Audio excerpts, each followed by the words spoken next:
მოგესალმებით ძვირფასო მეგობრებო, ლალიანთიძის საკვირაო სკოლიდან. ეს გახლავთ პოდკასტი ლალისთან ყავაზე და როგორც ხედავთ, ჩემი სტუმარია კიდევ ერთი ანთიძე. ეს არის მაიკო ანთიძე, რომელიც ასევე ჩემი მოსწავლე იყო და ვაგრძელებ ამ სერიას. სტუმრად ვიწვევ ჩემ ყოფილ მოსწავლეებს, იმ ადამიანებს, ვინც ჩემი ყოფილი აბიტურიენტები იყვნენ, რომელთაც ძალიან კარგად ვიცნობ და რომელთა მიმართაც ემოციური დამოკიდებულება მაქვს, იმიტომ რომ მათთან ერთად ძალიან საინტერესო წლები გავიარე და ფაქტობრივად მათთან ურთიერთობაში მოხდა ის, რომ მე შევქმენი ლალიანთიძის საკვირაო სკოლა და ეს სკოლა არ არის მხოლოდ ის, რომ აქ-აქედან რაღაც ინფორმაცია წაიღონ ადამიანებმა, ეს სკოლა არის სოციალიზაციის ადგილი, ეს სკოლა არის ახალი ემოციების გაჩენის ადგილი და დღეს მაიკოს მინდა ვესაუბრო, ვინაიდან ის ფსიქოლოგია ზუსტად იმ ემოციურ დამოკიდებულებაზე, რაც ასე მნიშვნელოვანია მოსწავლეს და მასწავლებლის და ზოგადად ადამიანების ურთიერთობაში. მე მაქვს ერთი ასეთი კარგი და საინტერესო ემპირიული დაკვირვება. მართალი გითხრათ, სადღაც გაფანტულად ყველა ფსიქოლოგთან არის ვინც აი ბავშვის ფსიქოლოგიის მიმართულებაში მუშაობს, ყველასთან არის ეს აზრი გაფანტული, მაგრამ აი როდესაც ასე შენ თვითონ ემპირიულად შეიგრძნობ და ამას რომ ხედავ, აი რაღაცა ძალიან ცხადად რო გეშლება თვალწინ, ეს ძალიან ისეთ ამბებს წარმოშობს, მე სხვა ქიმიას წარმოშობს რა. მოკლედ ისი თქმა მინდა, სწავლის პროცესში ყველაზე მნიშვნელოვანი არის ემოცია. მე ვთვლი, რომ ადამიანი ტვინით არ იმეცნებს, ადამიანი იმეცნებს ემოციით და თუ ეს ემოციური ფონი არ შეიქმნა სწავლის პროცესში, აუდიტორიაში, საკლასო ოთახში, თუ თუნდაც ნებისმიერ შემთხვევაში ბავშვთან ურთიერთობაში, აი ეს ემოცია, თუ ემოციური ფონი თუ არ შექმენი, იქ უკვე მთავრდება ყველაფერი, არაფერს არ იქნება განვითარება. მოკლედ, დიდი მადლობა, რომ მესტუმრე და მიყვეთ რა უნდა ვისაუბროთ ამ იმაზე. ესე იგი, დღეს მინდა ამაზე ვისაუბროთ. ემოციის პროვოცირება როგორ არის შესაძლებელი და იმ ემოციის მნიშვნელობაზე განათლების პროცესში. კი ბატონო. მადლობა მოწვევისთვის. მოგესალმებით კიდევ ერთხელ. ხო, ბავშვი და ემოცია ძალიან მჭიდროდ არის დაკავშირებული ერთმანეთთან ზოგადად. მასწავლებლის და მოსწავლეს დამოკიდებულება არ არის უბრალოდ რაღაცა ნიშნის მიღება ან რაღაცა ინფორმაციის გაცვლა. ეს არის სიყვარული, სითბო, იმის ჩვენება, რომ ის ბავშვი მნიშვნელოვანია, დაფასებულია, ის რომ რაც უნდა მიიღოს მასწავლებლისთვის აღქმულია როგორც ინდივიდი, ინდივიდუალური ადამიანი, ის რომ მასწავლებლას აქვს იმის мотиваცია, რომ რაღაცა ასწავლოს, ის კი არა რომ რაღაცა იმისთვის გაუზიაროს, რომ მე აბა ერთი შენ რა ისწავლე, რა გისწავლია მე რომ მეთქვამს, არა. იმიტომ რომ მასწავლებელმა უნდა აჩვენოს ბავშვს, რომ მისთვის მნიშვნელოვანია რომ იცოდეს იმისთვის, რომ ცხოვრებაში შემდეგ გამოადგეს და ეს დამოკიდებულება, რომ მე შენ მიყვარხარ, მე შენ გიღებ ისეთ როგორიც ხარ, მე შენთან სითბოსაც გამოვხატავ, გაჩვენებ ჩემს მინუსებსაც, პლუსებსაც და თან შენ გეხმარები იმაში, რომ ეს ყველაფერი შენშიც აღმოაჩინო, ეგ არის ძალიან მნიშვნელოვანი ზოგადად დასწავლის პროცესში. ეხლა შენ რო საუბრობდი, ერთი ძალიან საინტერესო кейსი გამახსენდა ჩემი პირადი გამოცდილებიდან. მოკლედ ყავდა ერთი ბავშვი, რომელიც იყო რაღაცა ძალიან როგორ გითხრათ, რაღაცა დაბლანდულად რო დადიან, ხო იცით, შეიძლება და ასე ისეთ სწორ ადგილზე წაქცეულობ და აქ კიბეები გვაქვს ოფისში და ასე ვაზღვევდით რა ამ ბავშვს, რომ რაღაცა მშვიდობიანად ასულიყო და ჩამოსულიყო ამ კიბეებში. აბსოლუტურად ჩვეულებრივი ბავშვი, რაღაცა ეგეთი ფარტხოვნა ტიპი იყო რა.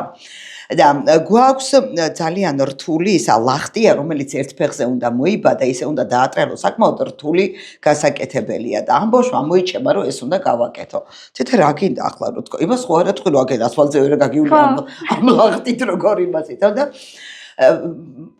მივეცი საშუალება რა და ვატყობდი რა ოდნავ რაღაცა პაუზა რო გახდებოდა ამას მეწავალ და ვაძლევდი რა საშუალებას რომ აი არ უნდა წაიკითხა რამდენიმეჯერ გამოტოვა კითხვის წუთები გამოტოვა მაგრამ წავიდა და იმას აკეთებდა რა რაღაცა მისთვის ეს გახდა და ისე ვიგრძენი რომ ეს ძალიან მნიშვნელოვანი იყო მისთვის რომ საკუთარი თავისთვის დამტკიცება უნდოდა თუ რა ნუ მოკლედ მე ვიგრძენი რომ ეს მისთვის იმ კითხვაზე უფრო მნიშვნელოვანი იყო და ვუშვებდი რომ გადი და ნუ კარგი ვატანდი თან ამ იმას და ვეხმარებოდი ფეხზე როგორ დაემაგრებინა და რაღაცა და გავიხედე და შემოდის ეს ბავშვი და ეს არ არის ჩემი ის პატარა მოსწავლე რაღაც ალექსანდრე მაკედონელი შემოვიდა გამარჯვებული შარავანდედი აქ თავს და მეთქი რა ქენი და აუ მას გავაკეთეო და მაჩვენებს რა რომ 100 ჯერ და რაღაცა ძალიან ბევრჯერ რომ გააკეთა უშეცდომოდ და მაშინ მივხვდი რომ ეს მართალი გითხრათ რაღაცა არის ხო ინტუიცია რომ იმაში ბაღმანამდე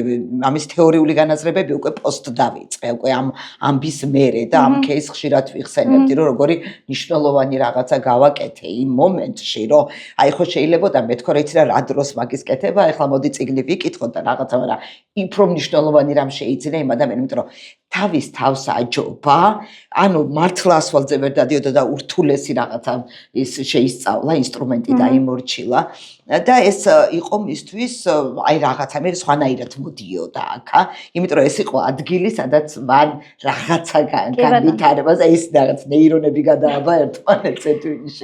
ეს ისტორია ზოგადად ძალიან კარგია მაგალითისთვის, მაგრამ მე მინდა რომ დავიწყო სულ თავიდან, ის რომ კიბეზე ვერ ამოდიოდა და თქვენ იმას კი არ ეუბნებოდით, რატო ვერ ადიხარ კიბეზე და აბა წინ გაიხედე და აი ეს კრიტიკა რო წასულიყო, არც იმას არ ცდიდა, რაც სცადა თვითონ. რო დაინახა რომ ეს გარემო მისთვის არის უსაფრთხო, ეხმარებიან აქ რო თავის რაღაცა სირთულეები, თუნდაც ის რომ კიბეზე სხვა მე ძალიან ფართოვნება ვიყავით დღემდე ვარ. და დღემდე მაქვს აი ეგ რაღაცა ის რომ არ შემეშალოს რაღაცა შეიძლება არ უცადო, იმიტომ რომ აი ზუსტად ეგ ბავშვობის რაინდელი ტრაუმა არის, რომ მე რაღაცა ჭიქა რომ მიდევს წინ ფრთხილად ვარ, რომ არ დამივარდეს. მაგრამ როცა მისთვის არსებობდა გარემო აქ, სადაც კი არა კრიტიკებენ იმის გამო, რომ იქცევა, ეხმარებიან და მხარდაჭერას უწევენ, არც კი აგრძნობინა მე, რომ ამის გამო რაღაცა ცუდია, რაღაცა არ გამოვა. აი ზუსტად მაგიტომ უნდა აქცდა იმ ლახტის, თორე სხვაგან რო ყოფილიყო, სხვა გარემოში შეიძლება საერთოდაც არც კი გაიხედა იქეთკენ. მეორე ნაწილია უკვე აი ზუსტად ეგ კითხვის საკითხი ხო, რომელია პრიორიტეტი ამ შემთხვევაში, წიგნის საკითხვა თუ რაღაც თავისუფლების მიცემა ბავშვისთვის. ეგეც რა თქმა უნდა სწორი გადაწყვეტილება არის.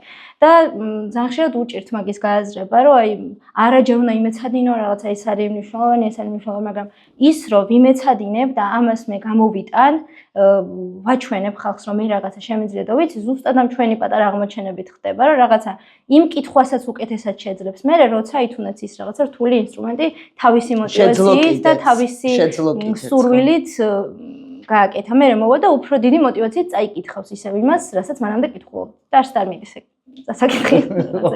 დევს ის ციგნები ბოლოს და ის მისი ემოცია ის არ დამავიწყდება არასდროს ჩემთვის იყო. ხო, პიროვნებაზე გავდივართ, პიროვნულ თვისებებზე გავდივართ მანდ უკვე, იმიტომ რომ განათლება და წიგნის საკითხვა ხო მარტო რაღაცა წავიკითხე ერთი გვერდი, ორი გვერდი არ არის, პიროვნება უნდა ჩამოყალიბდეს და ამ შემთხვევაში ძალიან დიდი წვლილი შეიტანა ამ სივრცემ და კონკრეტულად თქვენ იმაში, რომ რაღაცა მისთვის სრულიად უცხო, თან რთული როცა პირიქით ბავშვები გაურბიან ხოლმე იმას, რაც მათთვის რთული. აი ეგ იყო კი მნიშვნელოვანი. თავის არიდების ნაწილი არ იყო მან, თავის არიდება არ ქონდა. პირიქით აი მე ამას შევეჭიდე. გამოწვევა იყო ეს. კი ბატონო და აი ზუსტად ეგ მისცა ამ სივრცემ და ამ დამოკიდებულებამ, რომ მე რაღაცა უსაფრთხოდ ვარ, კარგად ვარ და რომ შემეშალოს არა უშავს. ხო, აი მაგის მერე აი მასწავლებლებთანაც სულესა გვაქვს, იცი რა ჩვენ იმას არ უძრდით რა რაღაც რიგით ჯარისკაცებს, ჩვენ ალექსანდრე მაკედონელები უნდა გავზარდოთ და ის ყოველთვის მახსოვს, რომ ეს არის ძალიან თავისუფლად შესაძლებელი, რომ როცა ადამიანს გამარჯვებულის ფსიქოტიპი აქვს, ხო? და თან გამარჯვებულის რომ ვიღაცაზე კი არ იმარჯვებს, საკუთარ თავზე იმარჯვებს და ეგ არის მთელი ამბავი ახლა მთელ იგავში, ამბავი იგავი დავარქვი მაგას. არის კიდე მეორე ისა, რომ აი ეს თვითონ მასწავლებელსაც თუ არ სიამოვნებს, ხო თვითონ ეს პროცესი და მისთვის თუ ეს დამღლელია და შემაწუხებელია იქ არაფერი არ გამოდის ხოლმე, ნუ აქ ვახერხებთ მაგას, რომ რაღაცა თანამოაზრეებად ვაქცევთ ხოლმე ამ ბავშვებს. რა მაწუხებს კიდე ყველაზე მეტად ეს არის ქცევითი დარღვევები ბავშვებში, თან რატოა ხა ჩემთვის შემაწუხებელი კეთყვი. ჩვენთან ყველაზე აი ჩვენი სავიზიტო ბარათი არის თავისუფლება. ანუ აქ რომ მოდის ბავშვი უნდა იყოს თავისუფალი, ის არ უნდა იყოს შეზღუდული და გვაქვს ძალიან ძვირფასი ნივთები აქ და ძალიან ბევრი უცხოეთიდან ჩამოტანილი ნივთები არის და ვაიმე ის რომ ფუჭდება და რაღაცა და თან ვიცი რომ ბავშვთან რომ მიიტან რაღაცას 90% ვიცით რომ ის უნდა გაფუჭდეს ან გატყდეს ან რაღაცა, მაგრამ ნახეთ როგორია, ერთმანეთისგან მიჯნავთ რაღაცა მამნებლურ დამოკიდებულებას და იმას შემთხვევითობას, ხო? და როდესაც აი ეს თავისუფლების ამხელა ხარისხი აქვთ ძალიან ხშირად და პირველ ეტაპზე ამას ვეძახით დესკულინგის პერიოდს, პირველი 3 თვის მანძილზე ბავშვი არის ეჩვეულებრივი მავნებელი რა, რომ მიხვდა რომ აქ ყველაფრის უფლება აქვს, აი შეუძლია რომ ეს ჩამოუვაროს და ყველაფერი გაანადგუროს. და ნუ რაღაცერად ვახერხებთ რომ მას ვაჩვენოთ, რომ ჩვენთვის ეს მისაღები არის თვითონ როგორც პიროვნება და მიჯნავთ მის ქცევას და პიროვნებას ერთმანეთისგან, მაგრამ აი 3 თვის მერე უკვე ხვდებიან რომ აქ ცოტა სხვა რამე არის და უკვე ვახერხებთ იმას რომ მისი თავისუფლება გამოიყენება მის განვითარებაში და არა გარემოს განადგურებაში. აი ამ შემთხვევაში და ასეთ პირობებში ძალიან რთული არის. ნახეთ ახლა როგორ არის, ერთი არის რომ ოჯახი და მშობლები როგორც წესი ჩემი თანამოაზრეები არიან, მაგრამ ძალიან მიშლის ხელს სასკოლო გამოცდილება. ანუ ბავშვი მიჩვეულია ასე რაღაცას ესე გიყურებს და ასე აფუჭებს აგე რაღაცას, აგე რა თქვა შეუძლია ეს აწიწნოს ან ასე მერხზე დახატოს.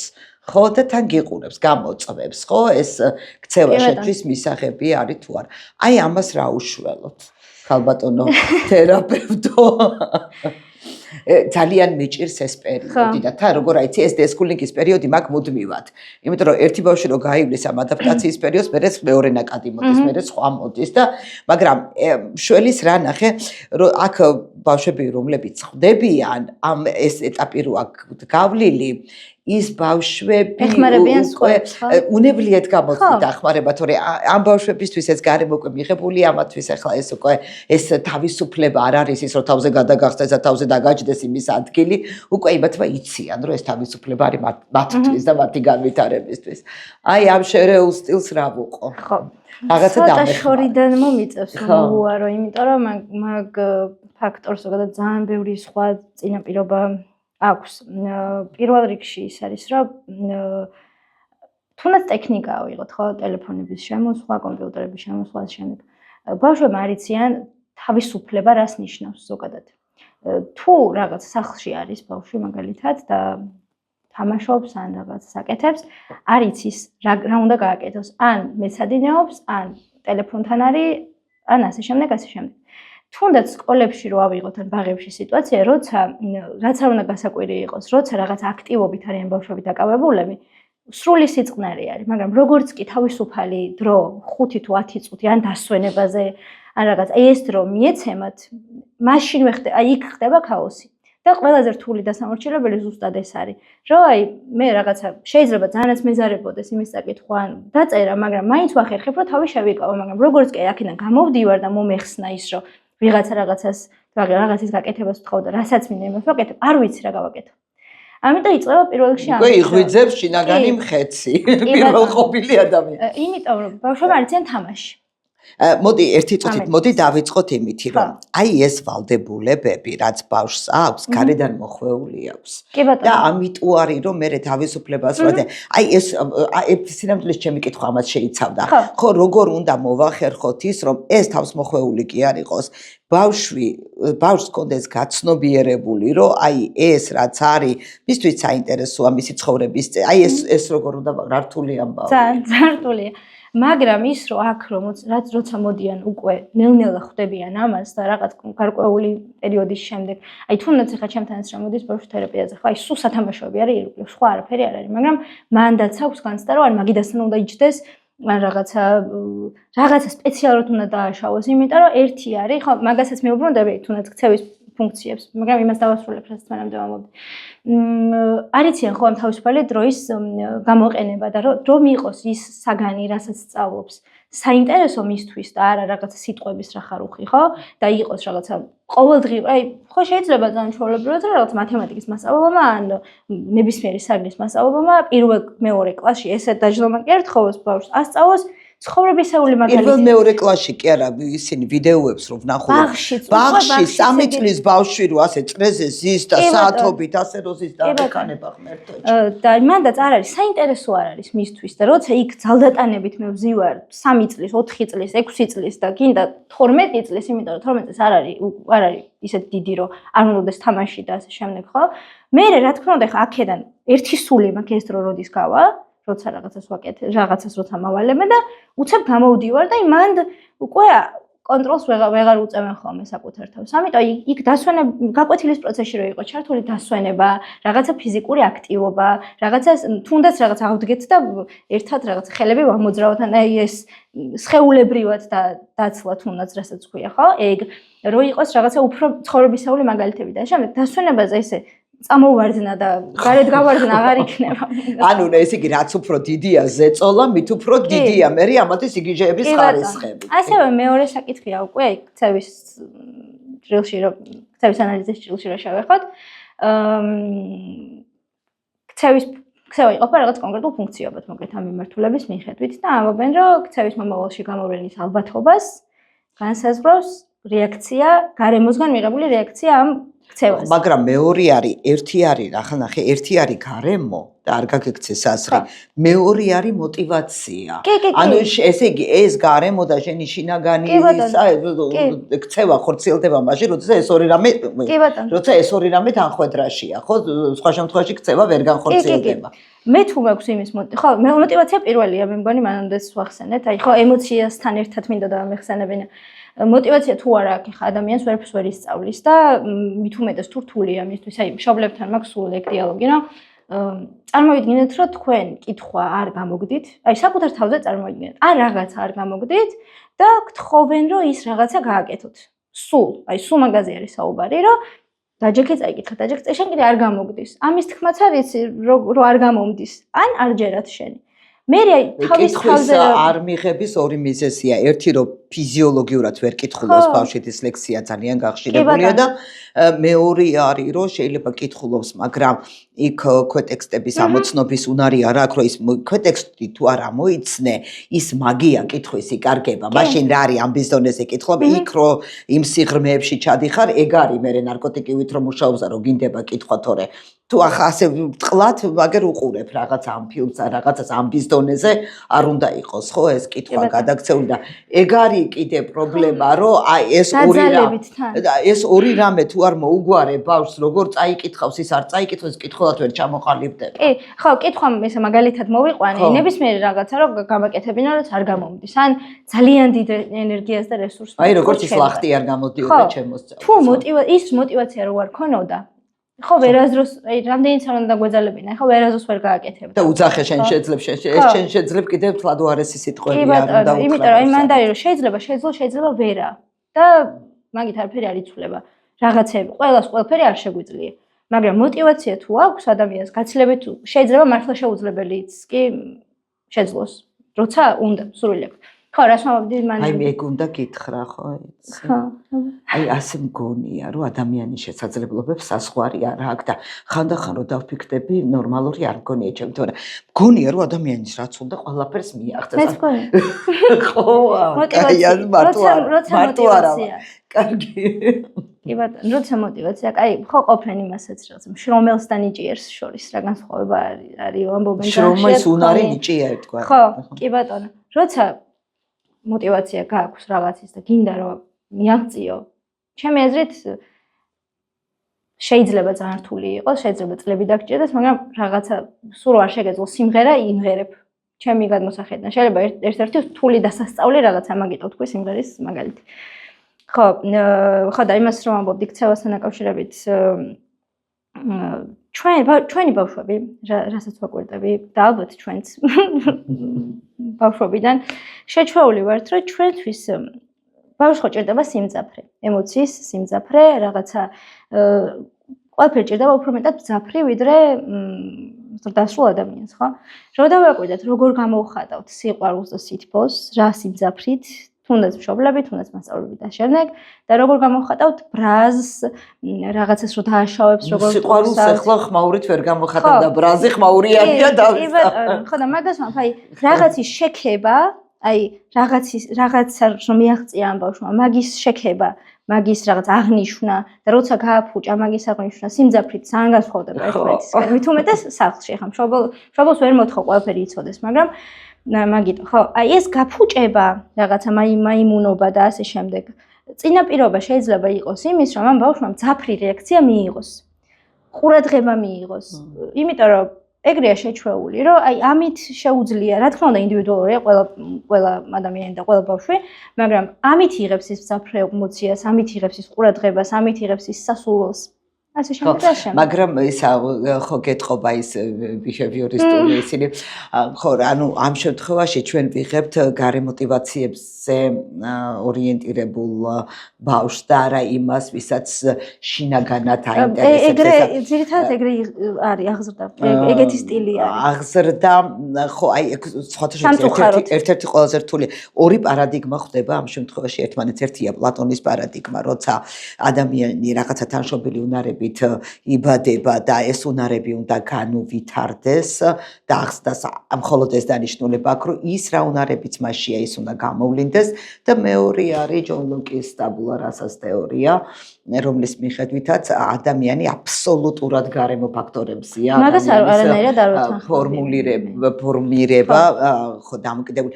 ხო ვერ დაეთანხმები, იმიტომ რომ აი ხშირად მეკითხებიან ხოლმე, როცა განათლების ფილოსოფიას ვასწავლი და ეს ორი თეორია რო ხდება ერთმანეთს, როცა მეკითხებიან, სულ ჩემი პოზიციაც ეს არის რა, რომ ორივე. ანუ ხო თითქოს ერთმანეთს გამორიცხავს, მაგრამ აი მასწავლებელი ზუსტად ასე უნდა იყოს რაღაცა. ხო, აი ეს ორივე უნდა იყოს გამოხატული, იმიტომ რომ ერთი რომ ბავშვი აუცილებლად უნდა აღმოაჩინო ის რა უნარებიც აქვს და მეორე რომ აუცილებლად უნდა შეუქმნა გარემო. ეს ფაქტობრივად რომელი პარადიგმა ხშირად ვფიქრობ იმაზე. აი მოცარტს პიანინო რო არ ქონო და ვინ იქნებოდა ხო ახლა კი დაიბადა მოცარტად, მაგრამ ხო შეიძლება რაღაცა სხვა გარემოში მოხვედრილიყო, ხო აქ ზუსტად ეს გარემოსა და მისი შინაგანი მიგნებების ის თანაკვეთა მოხდა, ხო? და გარემო ძალიან მნიშვნელოვანია, მაგრამ მე რა მომწონს იცით, აი სოკრატესთან და პლატონთან ეს მომწონს რა, რომ აი როცა ის შიგნიდან გაინტერესებს და ის კი არა რომ ვიღაცა ლანძღავდნენ სოკრატეს და რაც ბოლოს სიკვდილითაც დასაჯეს, მაგრამ თავის თავზე ხო არის არ უთქოს, მაგრამ ხო იცოდა ის შინაგანი ის რაც არის აი მისი ჩავლება რა, რომ მაიერთიკა რასაც ქვია, რომ აი მისი გამოვლინება, რომ ჩემში რაღაც არის და მოდი რა ეს ამოვიტანო და ესაა ყველაზე მნიშვნელოვანი ჩემი აზრით თანამედროვე განათლების სისტემაში. დასწავლის პროცესში რა თქმა უნდა გეთანხმები, ჩვენ ხო თუ ქცევაზე ვსაუბრობთ წეგან. აი მაგის პასუხად ვთქვი ის, რომ ეს არათანმიმდევრულობა ზოგადად რაც არის. კი. აი რაღაცა გავაფუჭე, თუნდაც ეს ერთ-ერთ მაგალითად თქვი ამ მძაფრი ემოციის მიღება, რომ შეიძლება იყოს мотиваცია. მეორე რა თქმა უნდა შეიძლება იყოს თავისივე ინტერესი, რომ აი მის შიგნით რა არის და ბავშვს ყველას აქვს ეგ ინტერესი და აი ამ ექსპერიმენტის. იმიტომ რომ აი ჩვენთან ხო ეგრე არის, რომ რაღაცა წესით უნდა იყოს ესე, რომ ბავშვი რაღაცას რო ჭამს, ხელითაც უნდა მოსინჯოს, იმის სუნიც უნდა იგრძნოს, ხმაც უნდა გაიგოს, გემოც უნდა იგრძნოს, შეუძლია რაღაცა ითამაშოს მერე იმ საჭვრით და რაღაც ჩვენთან არის აბა არ დაისვარო, რაღაცა ჩაიცვი, მერე რა თქმა უნდა სადღაც ისეთ გარემოში რო ხდება, რომ მისთვის ძალიან ბევრი საინტერესო ნივთია. აი ეს კვლევის ეტაპი არ არის დასრულებული, რაც ბავშვის განვითარების ერთ-ერთი ყველაზე მნიშვნელოვანი ეტაპია. კი, ძალიან მნიშვნელოვანი ბავშვი. ასევე ისიც, რომ თქვა, ამით მე რაღაცა ყურადღება მივიღე ამ მძაფრი ემოცია, ბევრი ფაქტორი შეიძლება განაპირობდეს, თუმცა ქცევის თერაპია ამ ორივეს განიხილავს მიზეზად და ხო ერთ-ერთი არის, რომ უმარტივეს თეორია არის, რომ მაინტერესებს და გავტეხე და უნდა შეგნით რა არის, ხო? და მეორეა კიდე აი რაღაცა წინაპირობებზე და შედეგებზე და ასე შემდეგ თუ დავიწყებთ ლაპარაკს, მაგრამ კვლევის ეტაპი საქართველოში მით უმეტეს ჩემი აზრით. ეხლა კიდე შემოდის ნელ-ნელა რაღაც ახალგაზრდა მშობლები რო არიან და ასე შემდეგ. რომ რაღაცა ძალიან მნიშვნელოვანია მშობლის ყველაფერი გამოვიკვლიო, მოვიძიო, ყველაფერს შევეხო, ყველა ტექსტურით, ყველა მხრივ გავიგო, აი დავშალო თუნდაც ის სათამაშო რაც მაქვს და თავიდან ავაწყო, ვერ ავაწყო და გადავაგდო. ეგ ეტაპი ძალიან მნიშვნელოვანია, რაც მაგრამ ეს ეტაპი 10 წლის ასაკში აღარ უნდა იყოს და ეგ არის ზუსტად გამოტოვებული როა მე ხდება, მაგის ანაზღაურება. გაიაროს საბავშვო ბაღის ასაჩეს სკოლამდელი ეტაპია და ფაქტობრივად ამიტომ არის რომ ამ არასწორი მიდგომებით ვტოვებთ ამ ბავშვებს განვითარების წინა ეტაპებზე და ამიტომაც არ უღებულობთ მერე 40 წლის ბავშვებს. კი, რომლებიც ფსიქოლოგიურადაც და ემოციურადაც და იმედად ბოლომდე ფორმირებული არ არიან, იმიტომ რომ ის აქვთ გამოტოვებული. კი. მეორე ფაქტია, მეორე ის არის კიდე რომ აი ძალიან უჭირთ მე რასაც ვაკვირდები, აი ემოციების სახელდება, ემოციების ზოგადად სხვისი აი რაღაცა რო შეხედავ და მიხვდები აი ემპათიურად და სხვისი ემოციის აღქმა, სხვისი პერსპექტივის გათვალისწინება. ეგოს ტრანსფორმაციას ვეძახი მაგას. ხო. უხდები. ეგეც ის არის რა, ეგეც დასწავლადი უნარი არის. და შეიძლება ადამიანი ხა იბადებოდეს რაღაცა ემპათიური და ზეხვთაებრივი და შემდეგ, მაგრამ აი მან არის მშობლის თავარი როლი, ჩემი აზრით, ემოციების გამოხატვის პროცესში მშობელი ან აღზრდელი, ნებისმიერი ვისაც ბავშვი ყველაზე მეტ დროს ატარებს, ხდება მოდელი ემოციის გამოხატვის. აი მე თუ გავბრაზდი და შენ გითხარი რომ ეხლა დამანებე თავი და შემდეგ და ან გიყვირე გეჩხუბე და ასე შემდეგ, მაგით ვერ ისწავლი შენ. ისწავლე რომ მე რო ბრაზდები, ესე უნდა გამოვხატო. და თვითონაც რო ბრაზდება, გამოხატავს მასე, კი ბატონო. და აი მანდაც ძალიან მნიშვნელოვანია რომ შევხედავთ, აი ჩემი აზრით, აი მანდარი შვილი ოჯახის სარკე ემოციების გამოხატვაში. სხვა არაფერში, აი წენას როგორ გამოვხატავ, სიხარულს როგორ გამოვხატავ, ბრაზს როგორ გამოვხატავ. რა თქმა უნდა, იმას თავისიც აქვს, ემატება, იცვლება, რომ იზრდება მე სხვანაირად ყალიბდება, მაგრამ ბავშვობაში შენ როგორ პატერსაც მიაწოდებ ემოციის გამოხატვის და როგორც აუხსნი, რომ აი მე ხა შენზე გაბრაზებული ვარ, ამაზე ეს მეწყინა, ეს ძალიან მიხარია და მის ემოციასაც გაახმოვანებ, მიიღებ ჯანსაღ ემოციურად ჯანსაღ ადამიანს. მე მახსოვს თქვენთან ჩავატარეთ, თქვენ რო აბიტურიენტები იყავით, მაშინ ჩავატარეს, მაინტერესებდა ემოციების რუკა გაგიკეთეთ და სხვადასხვა ემოციის, ანუ რა სიტუაციაში რაც გქონდა, მაშინ მივხვდი, რომ ვერ ჩამოწერეს ჩემმა მოსწავლეებმა ემოციების სახელები. გამიხარდა მეწყინა რაღაც ორი ემოცია და მაშინ მივხვდი, რომ ძალიან ცუდად იყო ჩვენი საქმე, როცა აი ეს ემოციების სიჭრელეს რამდენი რამე შეიძლება რომ უწოდო. თან როგორ არის ადამიანი ხო ვერბალური არსება, თუ სახელდებას ვერ ახერხებს, იმისი განცდაც არ აქვს. იმ ემოციას ვერც აღიქვავს, თუ კი ამ ემოციისათვის სახელის დარქმევა არ შეუძლია. ამიტომ მთელი სერია მქონდა რაღაცა პერიოდი საკვირაო სკოლაში, რომ აი ემოციებს სახელებს ვარქმევდით, ემოციებს გამოვხატავდით და რაღაც თამაშები მოვიფიქრეთ 1000, როგორ შეიძლებოდა ამ ემოციის ხელოვნურად გამოწვევა სხვადასხვა ფორმით და აი როგორ შეიძლება ტექსტი და ემოცია განასხვავო ან დაამთხვიო ერთმანეთს და ჩემთვის იყო ძალიან საინტერესო, ბავშვებისაც საინტერესო იყო ამაში მომყვებოდნენ. ძალიან უკვირთ თან მე აი გარი რომ უი მართლა ამას ეს ქვია, აი ძალიან უყვირთ მაგალითად შფოთვას და ნერვიულობას შორის განსხვავებას რო იგებენ რა არის. აი თან მე ისიც არის რომ აი თავისი ცხოვრებისეული მაგალითებით თუ აკეთებინებ მაგას რა, აი გაიხსენე ერთი რაღაცა, როცა გეწყინა, როცა გაბრაზდი, ან აი თუნდაც სიუჟეტური სიტუაციებით ორნაირი სავარჯიშო არსებობს მაგის რომ ერთი არის რომ კონტექსტიდან ემოცია, სიტუაციიდან ემოცია გამოიცნო და მეორე არის რომ ემოციაზე შექმნა ამბავი. და ეს ემოციაზე ამბის შექმნით იმ ბავშვის შესახებაც ძალიან ბევრს იგებ.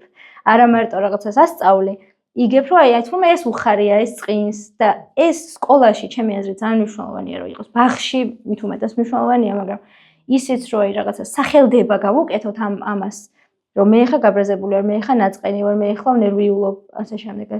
ეგ მე ჯანსაღ თაობებს მე უკვე მიხდება რომ ეს უბრალოდ ემოციაა და თვითონ კი არ არის ცუდი ემოცია აქ იმ მომენტში ცუდი და აი რაღაცა პიროვნების და განწყობის იდენტიფიცირება არ ხდება რომ ეს ემოცია შეიძლება ყველა ადამიანში იყოს. როგორც ხცევა.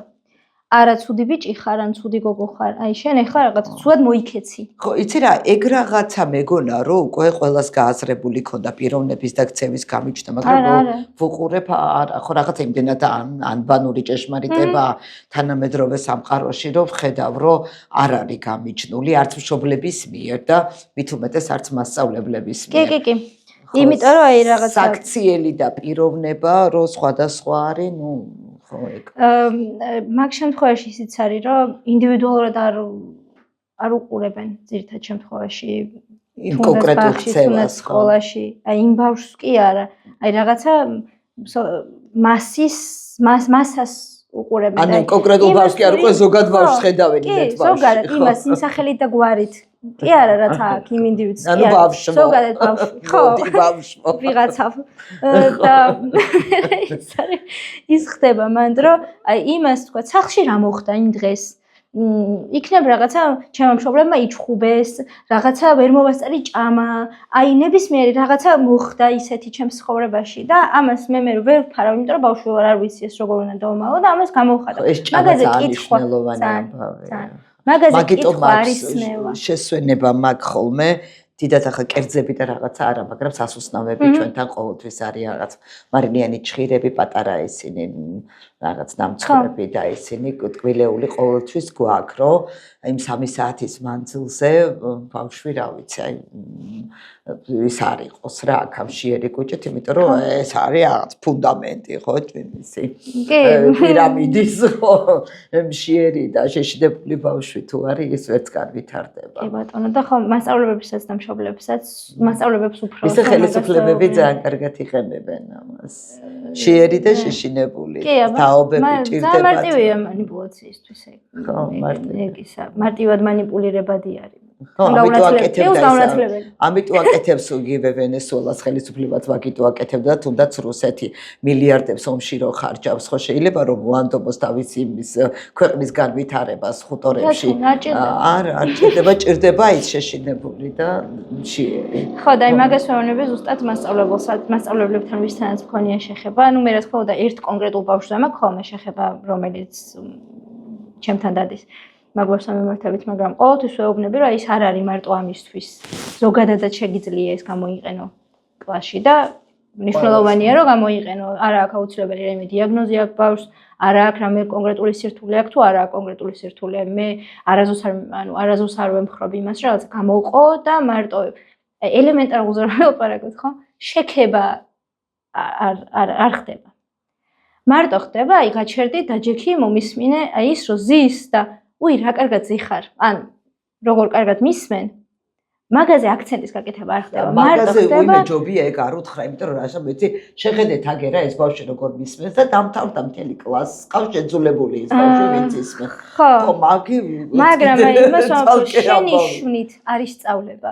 დასჯით არაფერი არის სწავლება, ყვირილით არაფერი არის სწავლება, ისწავლება მხოლოდ მოტივაციის მიცემით, იმ დაინტერესებით რომ დააინტერესო იმ საგანთან დაკავშირებით, ან იმასთან დაკავშირებით, რასაც შენ ასწავლი და იმით რომ რაღაცა შენ თვითონ მისცე მაგალითი, თუნდაც მასწავლებელმა, თუნდაც მშობელმა, რომ აი მე შეიძლება დღეს დაღლილი ვარ, საერთოდ არ მინდა გაკვეთილის ჩატარება, მაგრამ მე პასუხისმგებლობაც მაქვს შენ მიმართ. თან მინდა რომ რაღაცა გასწავლო, თან აი დღეს რაღაცა ცოტა სხვანაირად ჩავატარებ გაკვეთილს, ან სხვანაირად ვისწავლი. ხო, ყველას ვეუბნები ყველა მასწავლებელს, რომ მოიკითხეთ, როცა მოვა და რაღაცას დაინახავთ, რომ ისე ვერ არის, ან რაღაცა ცოტა გართულდა სიტუაცია ქცევის კუთხით, ან რაღაც აუცილებლად კითხეთ მშობელს, რა მოხდა დღეს დილით, სანამ სკოლაში მოვიდოდა.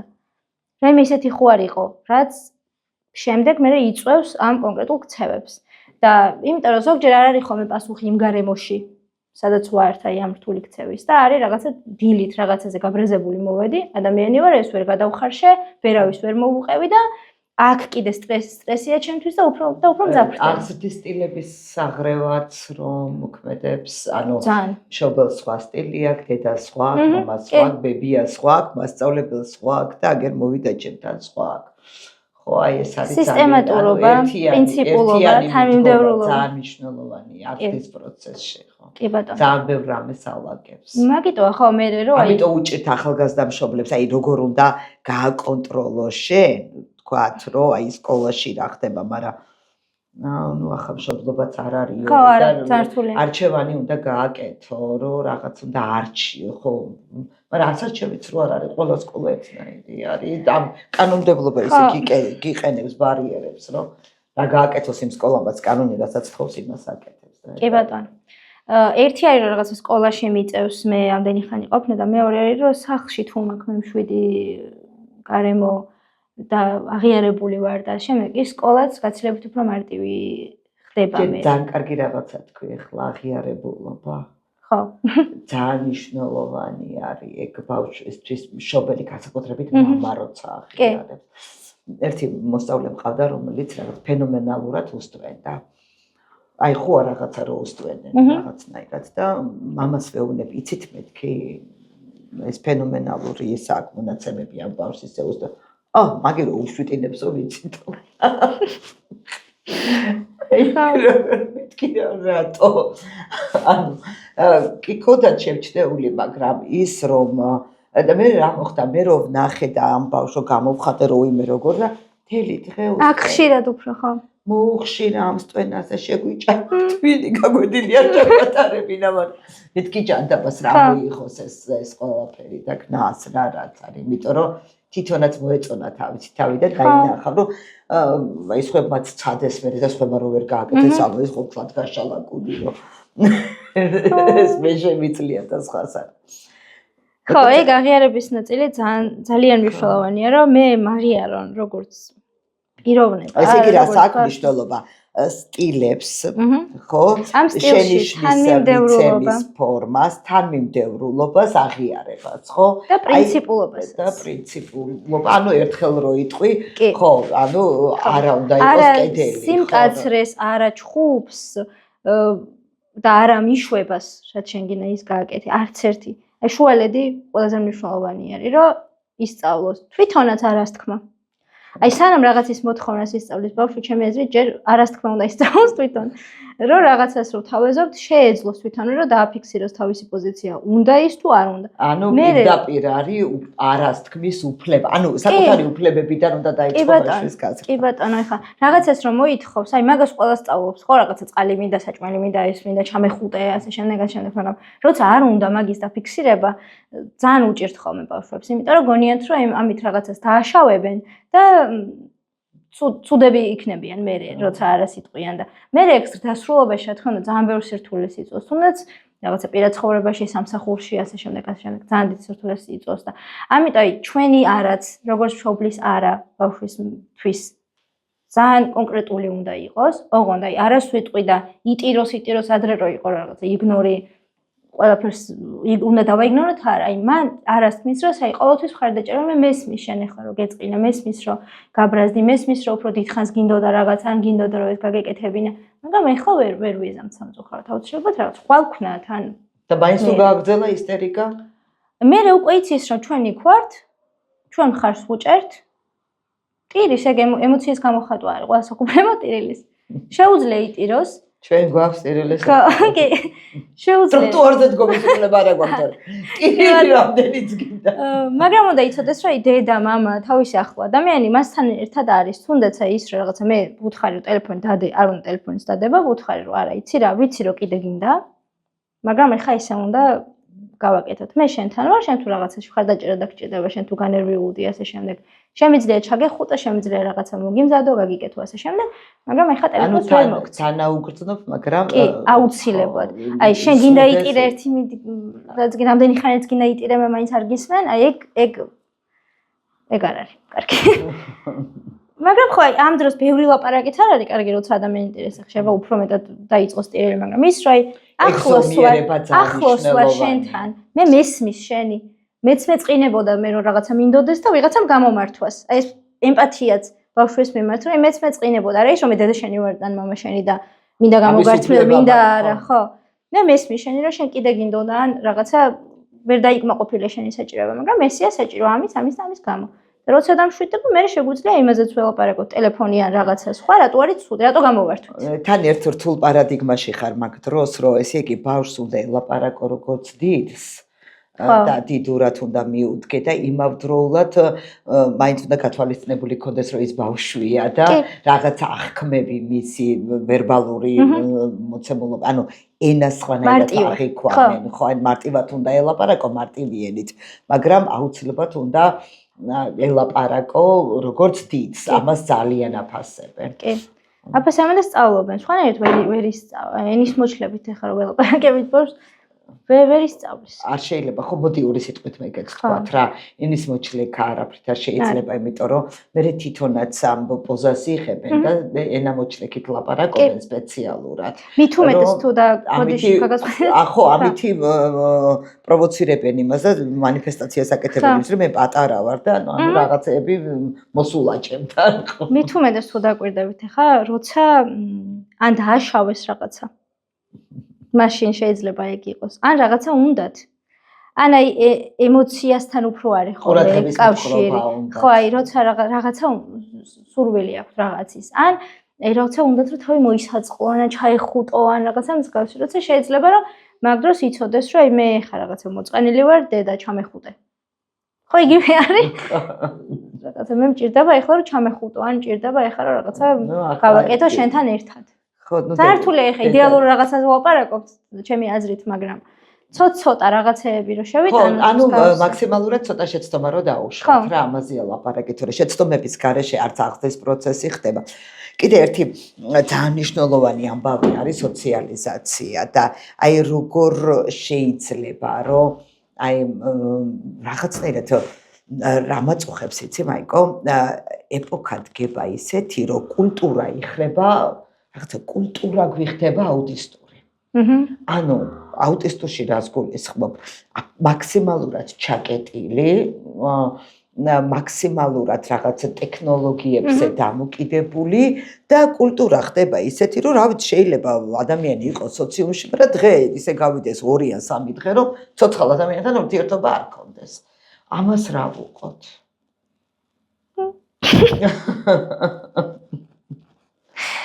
ხო, ეგეც ძალიან დიდი თემა არის. და ხო, როგორც მანამდე ვილაპარაკეთ და ყველაფერს შევეხეთ, იმიტომ შევეხეთ, რომ ძალიან ბევრი რგოლი არის ყველგან. მით უმეტეს ბავშვის ცხოვრებაში, ხო, აი რაღაცა იქეთ სკოლა არის, იქეთ ოჯახი არის, იქეთ სადღაც დადის ის არის, იქეთ ბაღი არის. ძალიან ბევრი რგოლია ჩართული და ყველა რგოლთან რაღაცა მორგება არის მათი მხრიდან საჭირო. რომ მე კიდე მგონია რომ მომავლის ადამიანს საერთოდ არ დაჭირდება სოციალური ურთიერთობები. მე მგონია რომ ყოველთვის დაჭირდებათ. ჩემი არა, დაჭირებით ყოველთვის დაჭირდება, მაგრამ მინიმუმამდე დავა ეს ურთიერთობები. ერთი არის, ეგეც ოჯახიდან რაღაც მხრივ შეიძლება მოდიოდეს. იმ აი ბავშვთან მიმართებით. მე თუ ბავშვს ვეუბნები რომ ტელეფონი დადე, ალტერნატივა უნდა შევთავაზო რა გააკეთოს ამის ნაცვლად. და იქ თუ რაღაცა ანუ ტელეფონი დადე კი არა, მოდი ეს გავაკეთოთ, რაც იწვევს ტელეფონის დადებას. სწორად უნდა დავალაგოთ. რა სასიამოვნოა მისთვის. აი დედასთან და მამასთან ერთად გატარებული დრო ყველა ბავშვისთვის ყველაზე უფრო მეტად სასიამოვნო არის, ვიდრე იმ ტელეფონში რაღაცის თამაში. თუ ეგრეა შეჩვეული ხა და წელიწადში ერთხელ ვეუბნებით, მოდი ვითამაშოთ ერთად ან რაღაცა გავაკეთოთ, რა თქმა უნდა, ხა შეიძლება ნაკლებად შეეჩვია იმას. ანუ ცოცხალი ურთიერთობები. კი, და ეგეც მაგიტომ მოდის. მით უმეტეს აი დედმამიშვილები როცა ყავთ, რაღაცა კონკრეტული აქტივობები შეიძლება დავგეგმოთ, რამდენიმე ბავშვისთვის გასვლა გარეთ, ის რა რაღაცა დავსხდეთ და ერთად შემოქმედებით რაღაცები გავაკეთოთ. რაღაცა ეზოს ბავშვები ჩართო ამ პროცესში. აი ეგეც მშობლის როლი მანდაც და ბოლოს დაგვიხმაროთ ჩვენ არაფორმალური განათლების ცენტრები, რომელიც ზუსტად ამაზე არის მიმართული. გუფური თერაპიებიც ძალიან ბევრი არსებობს, სადაც შეუძლია მივიდეს ბავშვი. ბევრი ეგეთი ხო, შესაძლებლობა ბევრი არის უკვე. მაგრამ მაინც ოჯახი სამწუხაროდ ჩვენ ისეთი განათლების სისტემა გვაქვს და ისე გამოვიდა, რომ ისე გვაქვს დალაგებული ეს სოციოკულტურული ურთიერთობებიც, რომ თავი და ბოლომდე მშობელი არის პასუხისმგებელი და ეს პრინციპში სწორიც არის, ასეც უნდა იყოს და მშობელმა უნდა იყოს თავის თავზე, მან უნდა განსაზღვროს და ბოლოს სკოლა რო ასეთი არ უნდა იყოს და ისეთი რომ უნდა იყოს, როგორც მათი შვილებისთვის ენდომება და ესეც მშობელზეა დამოკიდებული და უნდა შემოუძახოს ხელისუფლებებს, სკოლას და მასწავლებლებს, რომ ასეთი რამე არ შეიძლება რა, ჩვენს რამე გჭირდება. კი ბატონო. და ისიც რომ ხო, აი ჯანსაღი ადამიანი თვითონ ხო ჯანსაღ ბავშვს გაზრდის რაღაც მხრივ. აი ჯერ საკუთარ თავზე მუშაობა, როგორც ფსიქოთერაპევტის, ფსიქოლოგის, მასწავლებლის, ექიმის, ყველას, დედის, მამის, პირველი არის საკუთარ თავთან კითხვის დასმა, რომ აი მე თუ არ ვიცი რას გრძნობ და მე თუ არ მაქვს სახელი დარქმეული ბავშვს, რა თქმა უნდა ვერ ვასწავლი მაგას. და ვფიქრობ, რომ ეს პიროვნული ღირებულებები და ფასეულობები ნებისმიერ პროფესიაში არის წამყვანი და მერეა განათლება, მერეა რა ცოდნა გაქვს. ხშირად ვეუბნები მშობლებს, რომ თქვენ თუ გგონიათ, რომ თქვენ ზრდით ამ ბავშვს, მაშინ არასწორად ზრდით, მეთქი თვითონ უნდა გაგზავნო ნაკეთი, იმიტომ რომ რაღაც მეც ჩემს შვილთან რაღაცა რომ მინდოდა, რომ მაშინ რაღაცა უნარი გამეზარდა, ვცდილობდი რომ მე ყოფილიყავი ამის მანიფესტაციას მე უნდა ვახდენდი ამ შემთხვევაში, მე უნდა ვასხივებდი ამას, რომ მე ბავშვი ამაში წამოვიდეს ხო ამ ურთიერთობებში. ასე რომ კი, ესეც შვილის ყოლა სინამდვილეში ეგ არის რა, შენ გადიხარ იმ ფაზებს და შენ თავს ზრდი მასთან ერთად და თუ ასე არის თანამშრომლე ვიქნებით აი ესეთი მშვიდებს რომ უწყავდნენ ეგეთი მშობლები და ეს ძალიან თემა შევეხეთ და ცოტა შევაჯამოთ. ხო, შევაჯამოთ, იმიტომ რომ ძალიან იმდენად ის არის ფართო არის სპექტრი.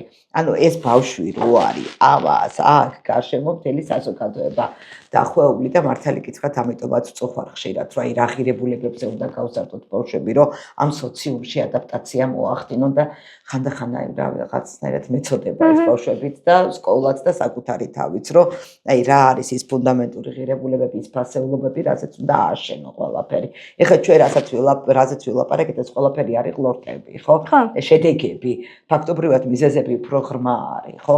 და ჩვენს კულტურულ და იმ პოლიტიკურ და სოციალურ ურთიერთობებშია, რომელშიც ამ ბავშვებს ვდით და ვაცხოვრებთ. როდესაც არსებობს საგარეო და საშინაო აზროვნება, ანუ სახში როცა სხვას ლაპარაკობენ, გარეთ როცა სხვას ლაპარაკობენ, როდესაც პოლიტიკოსები საუბრობენ აბსოლუტურად არაადეკვატურ ამბავს, როდესაც მიზეშედეგობრივი კავშირები არასწორად არის ვექტორები მიმართული, აი ბავშვს როგორ უნდა მოთხოვო, ხო თანმიმდევრული აზროვნება და ამიტომაც ვართ ამ სირთულეებში და ამიტომაც არის რომ უამრავი პრობლემა დაგვახოდება, მაგრამ მეორეც არის რომ რაღაცნაირად ის აი მას ველოდები რა ეს თაობა. ამ თაობამ ხო არ ტახებია აი გლიჯა ხო? და რაღაც ამას ველოდები თქვენგან რომ თქვენც ისეთები უნდა გაზარდოთ რომ ეს არ ტახები გაგლიჯონ და თვითონ უნდა ამოხტნენ იმიდან შეზღუდული მოცემულობა. ხო, აი ეგ არის ბავშვი. აი ეს რო არის ბავშვი. თავარი არის რომ ბავშვისთვის ყველაზე მნიშვნელოვანია რომ უყვარდე, ვიყო საყვარელი ადამიანი, მიღებული, აღიარებული, ჩემს სიტყვას რაღაც ფასი ქონდეს, მე მალაპარაკებდნენ, ჩემს ემოციას მნიშვნელობა ქონდეს და ვიცოდე რაც გამოვხატავ. აი ეს ყველაფერი ქმნის უკვე ჯანსაღ ადამიანს რომელსაც სოციუმში აღარ უჭირს მერე ფუნქციონირება, იმიტომ რომ იმ უარის მიღებაც შეუძლია, უარის თქმაც შეუძლია, კრიტიკული აზროვნებაც შეუძლია, საკუთარი აზრის დაფიქსირებაც შეუძლია. მერე უკვე ნაკლებად უჭირს ხოლმე ზასულ ცხოვრებაში გავლენების ქვეშაც ნაკლებად ექცევა, იმიტომ რომ არ ჭირდება ეს გავლენის ქვეშ მოქცევა და აი იმის ძებნა რომ მე რაღაცა სოციუმის ნაწილი გავხვდე და სადაც მიმიღებენ იქ მიმიღონ, ეგ არა. მე ვიცი რომ მე ჩემი ღირებულებები ეს არის. ჩემი საქმე მაქვს და ჩემი ღირებულება ეს არის და ჩემი ღირებულებების ადამიანებთან ერთად ვიქნები, მოუძებნი იმ ადამიანებს. ეგ არის სკოლის როლიც. რომ ყველა შენნაირი ვერი. კი, და სხვის აზრსაც პატივს ვცემ და აფასებ. სკოლის როლიც ეგ არის ჩემი აზრით, პირველ რიგში. საზოგადოებისაც, ოჯახისაც, ბაღისაც და ნებისმიერი რამის, სადაც ბავშვთან უწევს ვინმეს, ვისაც უწევს ბავშვთან შეხება. ეგ არის. ძალიან დიდი მადლობა, რაღაცა ბევრი რამე მოგვინდა ერთ პოდკასტში, მაგრამ ყოველ შემთხვევაში თუ პასუხები ვერ გავეცით, რაღაცა წუხილები მაინც დავაფიქსირეთ, ხო რა თქმა უნდა. და ჩვენი პოდკასტის ფინალური ფაზა ყავაზე უნდა გითხრა როგორც ფსიქოლოგმა რაღაცა. მე ვარ ძალიან დამოკიდებული ყავაზე, იმდენად დამოკიდებული ვარ ყავაზე, რომ რამდენიმეჯერ ვთქვი, მოდი თუ შევძლებ, რომ 2 თვე, 3 თვე ყავა არ დავლიო და ეს რომ მოვახერხე. ძალიან მაგარი. მერე დავიწყე კაცო სიამოვნებს და მომწოს რას ვეჯაჯგურები ამ ყავას და ახლა მოკლედ უსაფრთხოდ ვიბაჭდია ყავა ჩემი ფსიქოლოგიური და ფიზიკური ჯანმრთელობის. ზოგადად ეხა დამოკიდებულება ნებისმიერი ცუდია, რაც უნდა იყოს ყავაზე და შემდეგ, მაგრამ ყველაფერს აქვს ფიზიკური, ან ფიზიოლოგიური დამოკიდებულებაც და ემოციური დამოკიდებულებაც. აი, მაგის გამიჯვნაც ძალიან მნიშვნელოვანია. მართლა გვაფხიზლებს თუნდაც ეს ყავა თუ უბრალოდ ეგრე ჩავთვალეთ, აი პლაცებოს ეფექტი რაც არის, შეიძლება ეგ იყოს და ესე კონკრეტულად ყავის შემადგენლობაზე სისტემები გვაგდაე. კი ბატონო, ყავის შემადგენლობაზე და ორგანიზმისთვის რაშფრობა სიმართლე რო გითხრათ. არ ვიცი, არ მაქვს ინფორმაცია. კაია, თანამედროვე კარდიოლოგიამაც აღიარა, რომ სვით რამდენი. თავი არ გვაწუხებდეს და ჯანმრთელობის კუთხით არ ქმნიდეს დისკომფორტს. დანარჩენი ხა ყველაფერს ეგრე თუ გამოვეკიდეთ. სისტემისთვის ადგილი აღარ დაგჭირდა. ჩემ ორი სისტემა აქვს რა, ყავა და განათლების პრობლემები და ამ პოდკასტში მოუყარეთ ამით ჩემს ორ სისტემას. ამიტომ რაღაცნაირად ბუნებრივი გამოვიდა ლალისთან ყავაზე, რომ დაჯდები უნდა განათლებაზე ილაპარაკო და ბავშვებზე. ძალიან მნიშვნელოვანი თემა არის სასაუბროთ. დიდი მადლობა.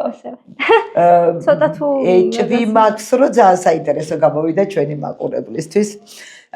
დაგემშვიდობებით, ესე იგი ანტიძეების დასრულდა ამითი ანტიძეებისთვის განკუთვნილი პოდკასტები. დაგემშვიდობებით, ეს იყო პოდკასტი ლალისთან ყავაზე. ჩემი სტუმარი იყო ფსიქოლოგი მაიკო ანთიძე და მიხარია, რომ ორი რაღაცა მიხარია, ერთი რომ ჩემი მოგვარია და მეორე რომ ჩემი ყოფილი მოსწავლეა, ამიტომ ეს ჩვენი შინაგანი კავშირები იმედია, რომ გამოჩნდა ამ პოდკასტის მიმდინარეობაში. ძალიან მინდა რომ გამოიწეროთ ჩვენი არხი და კომენტარები გააკეთოთ ბოლოს თუ საინტერესო არის და მგონია რომ ფსიქოლოგის კომენტარი თქვენთვისაც საინტერესო იქნება და მაიკო აუცილებლად გიპასუხებთ კომენტარებში თუ კი ამის საჭიროება იქნება. დაგემშვიდობებით მომავალ სამშაბათამდე.